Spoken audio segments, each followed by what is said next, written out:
You chose this.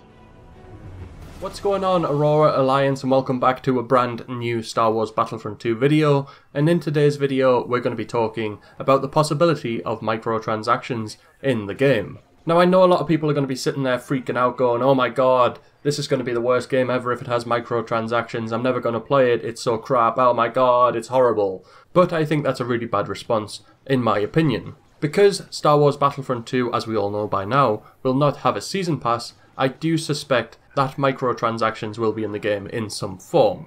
But I think if EA and DICE do it right, the microtransactions could be in the game, but they could be not a pay-to-win situation. In Star Wars Battlefront 1, there were microtransactions after the game's launch. These microtransactions purely unlocked upgraded star cards, and depending on how much you spent, depended on how many upgraded star cards you unlocked.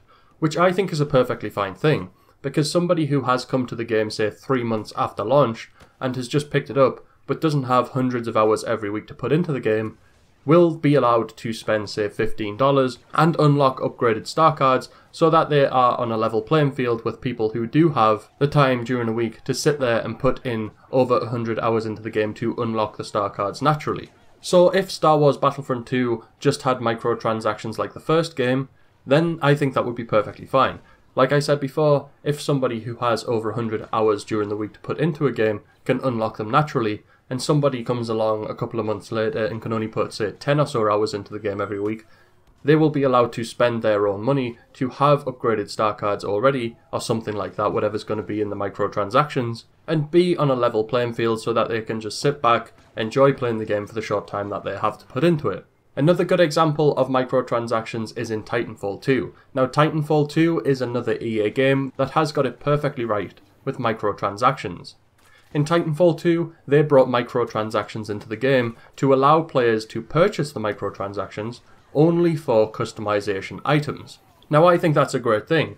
If in Star Wars Battlefront 2 you can, say, buy packs or loot crates which only contain customization items for your players, or your characters or heroes or ships or whatever, I think that would be a great thing, because then it would allow people who want to look different the ability to just spend the money on the customization items, have their characters look a little bit different, but then not affect their overall stats, so it doesn't become pay to win. There's nothing more annoying in a game than people coming into a game and having hundreds of thousands of dollars to just plow into microtransactions, unlock all of the really good equipment at level 1, and then run around shooting, banging on players who have been playing the game for hundreds of hours. It just really sucks. So I do hope, if microtransactions are in Star Wars Battlefront 2, that they aren't pay to win, that they do just unlock customization items, or upgraded star cards, which players can unlock naturally by just playing the game. Because if you have the hundreds of hours to put into the game, you're more than likely just going to sit there and play the game and unlock the star cards, whereas someone who doesn't have hundreds of hours to put into the game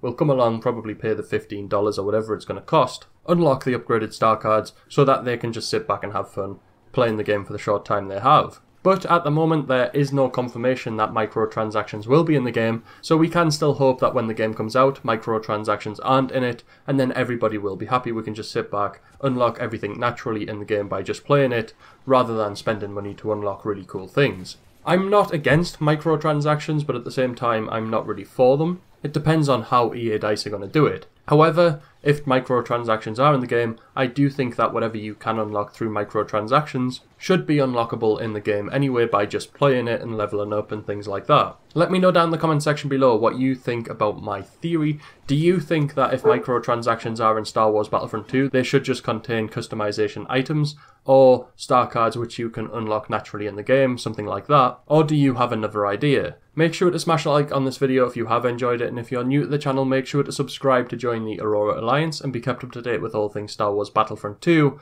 Other than that, may the Force be with you.